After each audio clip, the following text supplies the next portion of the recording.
poker players still quote David Sklansky today.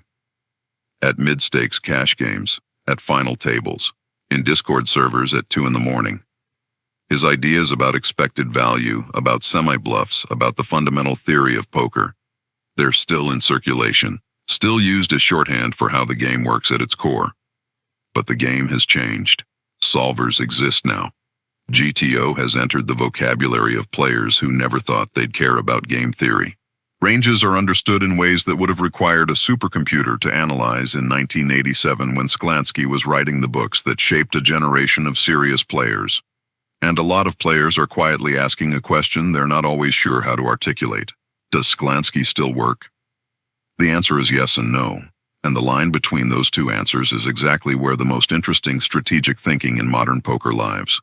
This video is not a criticism of Sklansky. It is not a eulogy. It is an upgrade.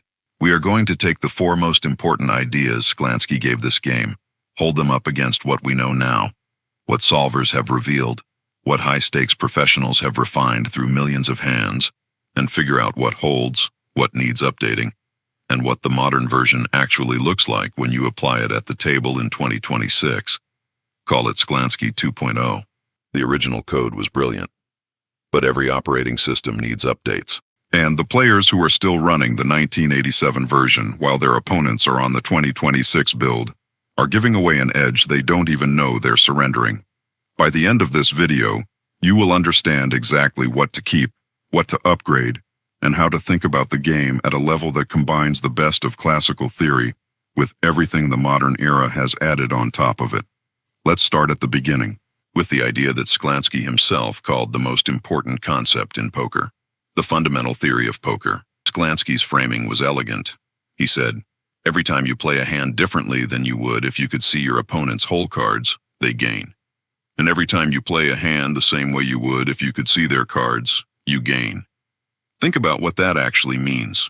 If you knew your opponent had pocket aces and you folded your pocket kings pre-flop, you wouldn't lose the hand. If you knew they had 7-2 offsuit and you moved all in with any pair, you'd be making the correct play with certainty. The difference between knowing and not knowing is the entire game. Poker is, at its deepest level, a game of incomplete information. And the theory says that the closer you can get to playing as if the information were complete, the more you win. For its time, this was a profound reframe. It moved the conversation away from luck, away from gut feel, away from the idea that poker was about reading faces. It said, there is an objectively correct decision for every situation. Your job is to find it. Here is the modern refinement. Sklansky framed it as seeing one hand. In 2026, we think about seeing an entire range. You never know what one specific hand your opponent has, but you can know, with significant precision, if you're doing the work, what range of hands they're likely to have given their position, their pre-flop action, their bet sizing, their history, and the board texture. And once you're thinking in ranges rather than individual hands, the fundamental theory evolves into something much more powerful.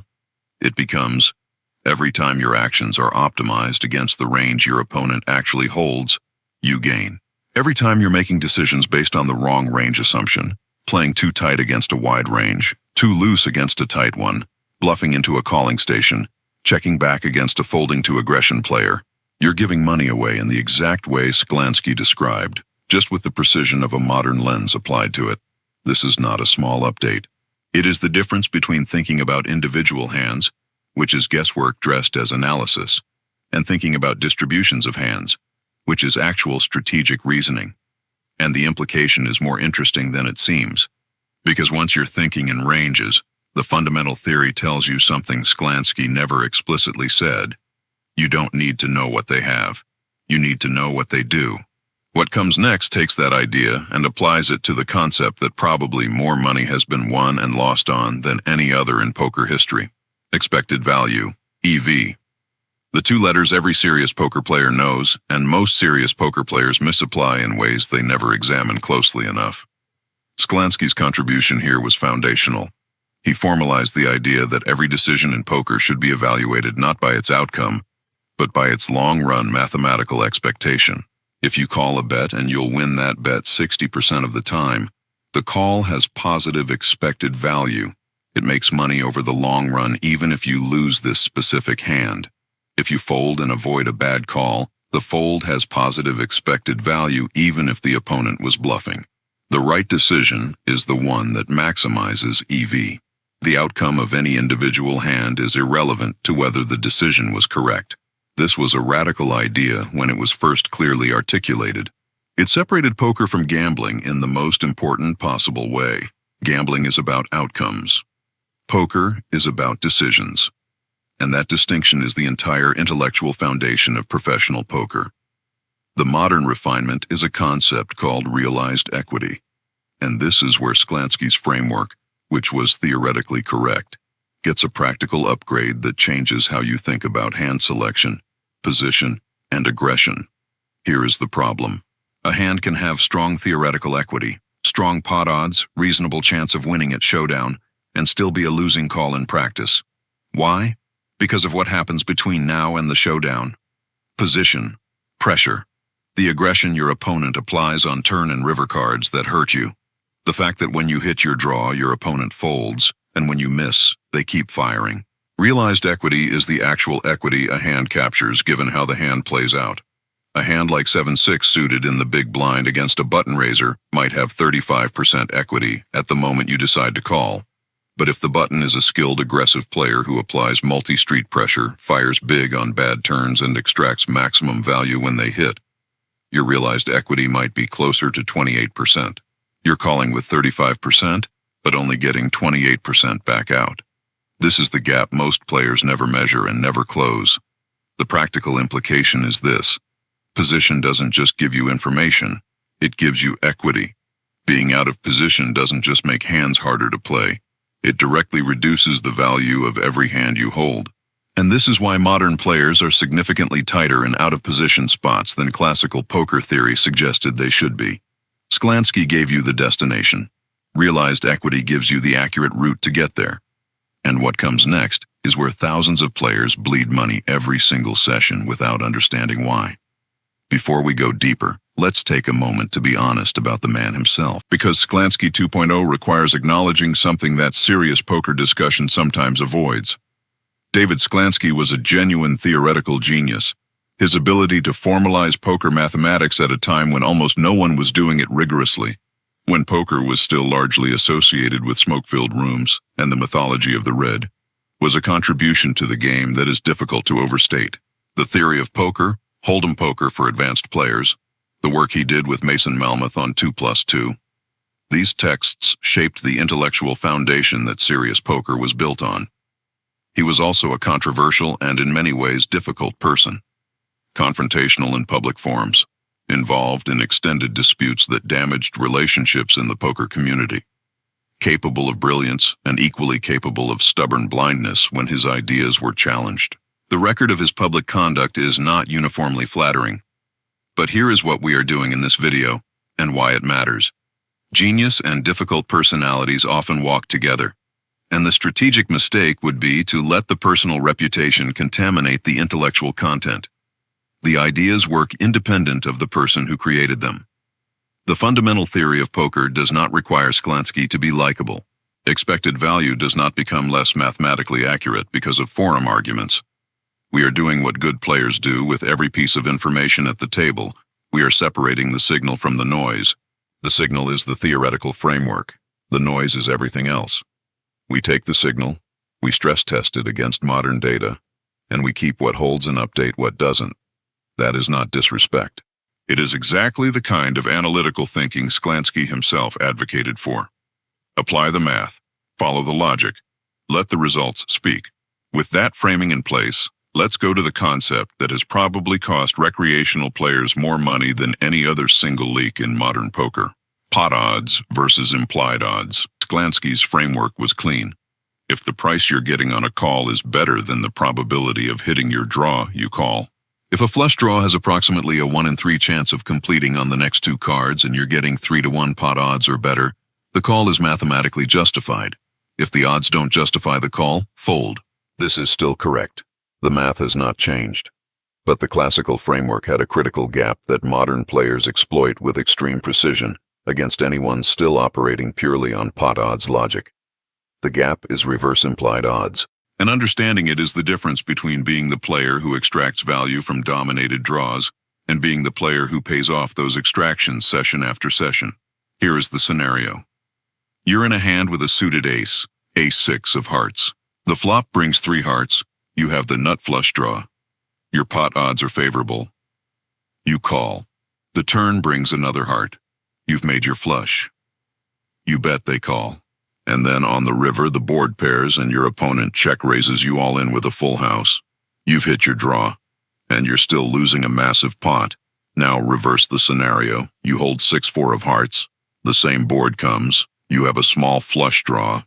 The pot odds support a call. You call. You hit the flush on the turn. You bet. They raise. They have the king high flush or the ace high flush or exactly the set that just filled up. When you hit, you lose the big pot. When you miss, you fold. The calls have been theoretically justified by pot odds. The realized equity has been catastrophically negative. This is the modern extension of implied odds reasoning. Every draw has a domination risk. Low flushes are dominated by high flushes. Dominated straights, the ignorant end of an open-ender, pay off the higher straight. Weak top pairs on wet boards pay off 2 pairs in sets. The classical framework said to calculate pot odds.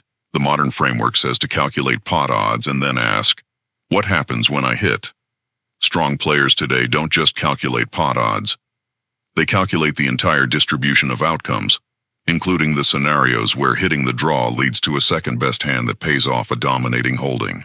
And they fold draws that would have been calls in the classical framework, specifically because the value they think they're calling with evaporates on the specific runouts where they make their hand.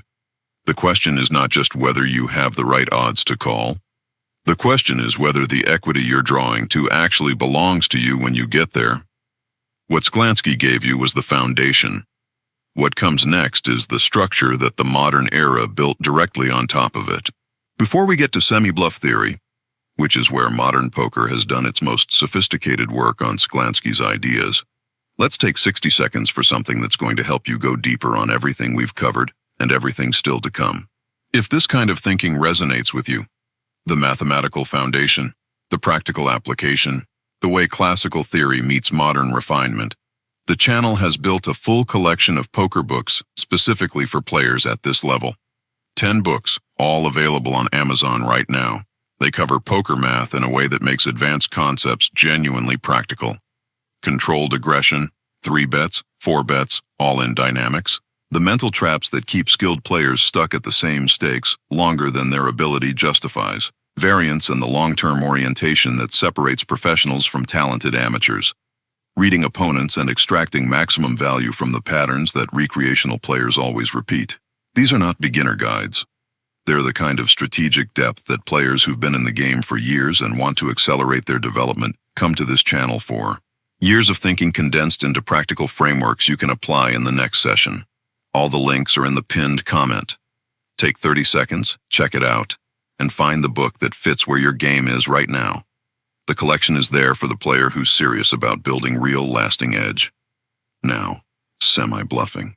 And the place where modern solver work has done something that Sklansky never anticipated, and that, in retrospect, is the most powerful evolution of everything he built. With the semi-bluff, Sklansky's concept was straightforward and, at the time, genuinely novel. A semi-bluff is a better raise with a hand that is not currently the best hand, but has significant chance of becoming the best hand. It combines 2 equity streams.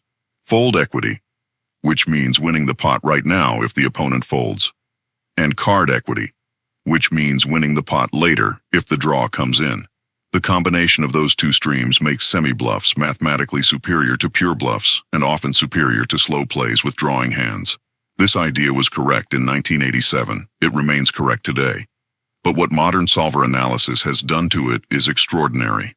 The first evolution is polarization. Sklansky understood semi-bluffs conceptually, but the modern understanding of how to construct a semi-bluffing range is built on the concept of polarized betting ranges that contain both strong made hands and draws, without the medium-strength hands that play poorly in large pot confrontations. The mathematics of this, worked out through millions of solver iterations, shows that a well-constructed polarized range creates maximum pressure on opponents because it contains both the hands you want them to fold to and the hands you want them to call with, and they cannot distinguish between them with confidence. This is not an incremental update to Sklansky's idea. It is a complete architectural development of it. The second evolution is blockers. This concept simply did not exist in the classical framework, and it is now one of the most important concepts in high-level poker. A blocker is a card in your hand that reduces the probability that your opponent holds a specific strong hand. If you hold the ace of spades on a 3-spade board, you reduce the probability that your opponent has the nut flush by approximately 50%. Holding the ace of spades makes your bluff more likely to succeed not because of your hand's own equity, but because of what it removes from your opponent's possible holdings. Modern players choose bluffs specifically based on blocker effects. They bluff with hands that contain cards that reduce the probability of facing the strong hands that call, and avoid bluffing with hands that unblock those holdings. This is a level of sophistication that Sklansky's theoretical framework could not have anticipated, because the computational power required to identify and verify blocker effects across large hand samples simply didn't exist. What this creates in practice is a bluffing strategy that is not just mathematically sound, but also psychologically devastating, because the hands you choose to bluff with are specifically selected to exploit the exact uncertainty your opponent faces. But there is one more concept that brings all of this together, and it's the piece that most players hear about, but never fully integrate. Let's talk about the concept that ties every Sklansky idea together in a modern context, the concept of range balance. Because this is where the 2.0 upgrade becomes a complete system rather than a collection of individual improvements. Sklansky's ideas were largely about individual decisions. What should I do with this hand in this spot? His framework provided tools for answering that question. Pot odds for calls, expected value for bets, the semi-bluff framework for drawing hands. These are all tools for evaluating individual decisions in isolation. Modern solver work revealed something that changes the framing entirely. It revealed that the best decision for any individual hand is not the decision that maximizes the value of that specific hand. It's the decision that maximizes the value of the entire range of hands you hold in that situation. This sounds subtle. The implications are enormous. Consider a situation where you have a flush draw on the turn. Classically, the question is, should I bet or check with this hand? The answer depends on pot odds, fold equity, and semi-bluff logic. But the modern question is different. The question is, what is the optimal frequency at which I should be betting in this situation, across all the hands I could have here, such that my overall strategy is profitable and unexploitable? When you answer that question, the answer for your specific flush draw is automatically generated as part of the overall strategy. You bet with it at some frequency. You check with it at some frequency. The exact frequencies are determined not by the hand in isolation, but by the strategy's performance across the full range. This is range balance. And it matters because an opponent who knows you always bet your draws, or always check-raise your sets, can exploit that with perfect precision. An opponent who faces a well-balanced range cannot exploit it, because they cannot distinguish the strong hands from the bluffs without paying to find out. Sklansky's tools were correct for the decisions they addressed. Range balance is the meta framework that tells you when and how often to use those tools, and the players who have integrated both, the classical EV thinking and the modern range-based architecture, are operating at a level of strategic completeness that neither framework alone provides. The last section of this video is where we find out what Sklansky never had access to, and why that access changes everything. There's something almost poetic about what David Sklansky did. He built an intellectual framework for a game of incomplete information, at a time when the tools to fully explore the implications of that framework didn't exist. He reasoned from first principles, using mathematics and logic, and arrived at conclusions that were directionally correct even when the precise version had to wait decades to be confirmed. Solvers are what he never had, and solvers have done two things simultaneously. They've confirmed that Sklansky's intuitions were largely right in principle, and they've revealed that the specific implementations of those principles needed to be significantly more sophisticated. The fundamental theory of poker is confirmed correct. The version that applies to ranges rather than individual hands is the refined implementation. Expected value remains the foundation of every correct decision. Realized equity is the tool that makes the calculation accurate in practice. Pot odds remain the framework for calling decisions. Reverse implied odds and the full distribution of outcomes are the tools that make the calculation complete. Semi-bluffing remains one of the most powerful concepts in poker. Polarized ranges and blocker-based selection are the architectural developments that make it truly powerful. What Sklansky gave us was a skeleton. Modern poker, the analysis made possible by solver work, by the accumulation of millions of tracked hands, by the collaborative intellectual community that has grown around serious poker study, has put muscle on those bones. And the resulting structure is something that if Sklansky had had access to the tools, he very likely would have built himself. That's not diminishing the original. That's recognizing what the original actually was. A foundation. Strong enough to build on. True enough at its core that 40 years of refinement and a technological revolution in analysis haven't changed the fundamental architecture, only deepened and extended it. This is what the best thinkers in any field do. They give us the framework that the next generation can fill in. Newton gave us mechanics, and the next 3 centuries filled in what he couldn't see. Sklansky gave us poker mathematics, and the solver era filled in what he couldn't compute. And here's what this means for you practically. The players who win consistently in modern poker are not the ones who abandoned classical theory when solvers arrived. They're the ones who understood classical theory deeply enough to know what to update and what to preserve. The ones who take pot odds logic and layer reverse implied odds on top.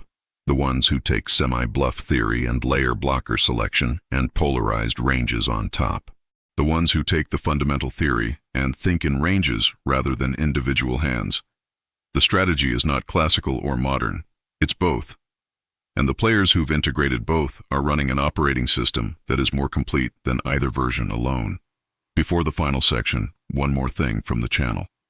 Right now, there's a special promotion running on the complete poker book collection. All 10 books, the entire strategic framework of this channel, available for $29.90. This is not 10 books about surface-level strategy. This is the deep end. Poker math that changes how you see every decision at the table. The aggression system, 3 bets, 4 bets, isolation plays, all in dynamics, laid out as a complete framework. The mental game architecture, variance, and the long-term orientation that makes the difference between a player who has talent and a player who actually builds a career. Advanced concepts in reading opponents and extracting value from patterns that never change in recreational players. If you're watching a video about Sklansky and solver era refinements, you are the exact player this collection was built for. Not someone looking for basic strategy, someone building a complete understanding of how this game works from the inside out. $29.90 for the entire collection. The link is in the pinned comment. Go check it out after this video. If you're serious about putting everything we've discussed today into a complete framework, that collection is the fastest path there. And now, the final piece. The message that brings Sklansky 2.0 all the way home. Poker theory never dies. It evolves. The game changes, the players change, the tools available for analysis change. But the fundamental mathematics underneath it all, the mathematics that Sklansky was working with and working toward, those don't change. They get more precise. They get more complete. The edges they reveal get more refined. The greatest players in any era of poker have always been the ones who did 2 things simultaneously. They respected what came before them because it was genuinely true and genuinely hard-won, and they updated their thinking for the era they were actually playing in, not the era they learned in. The current one, the player who is still running pure pot odds logic without accounting for reverse implied odds is playing 1987 poker against 2026 opponents. The player who understands EV but doesn't account for realized equity is making decisions that look correct on paper and leak money in practice. The player who semi-bluffs by feel without understanding blocker selection and range balance is using a powerful tool at a fraction of its potential effectiveness. And the player who takes Sklansky's core insights, the fundamental theory, EV, pot odds, semi-bluffs, and layers on the modern refinements, range thinking, realized equity, reverse implied odds, polarized ranges, blocker effects, range balance, That player is operating with a complete strategic system that integrates the best of 60 years of poker theory. That system doesn't require you to think like a solver. It requires you to think clearly about ranges, about equity, about the full distribution of outcomes, and about the structure of your own betting ranges across different board textures. These are skills. They're built through study and deliberate practice and the kind of deep engagement with the material that makes a game that looks like luck reveal itself as something much more structured. Sklansky gave you the first layer. The modern era gave you the rest. The combination is the most complete framework available for playing this game at a serious level. If this video gave you something real, if it sharpened how you think about the theoretical foundation of your game, take 2 seconds and like the video. It helps the algorithm understand that this kind of serious poker education belongs in front of more serious players. Share it with someone who's deep into the theory of the game. Subscribe to Mind of a Grinder for the next level of this kind of analysis. The game rewards the players who think most clearly. Think clearly. Play well. The results follow.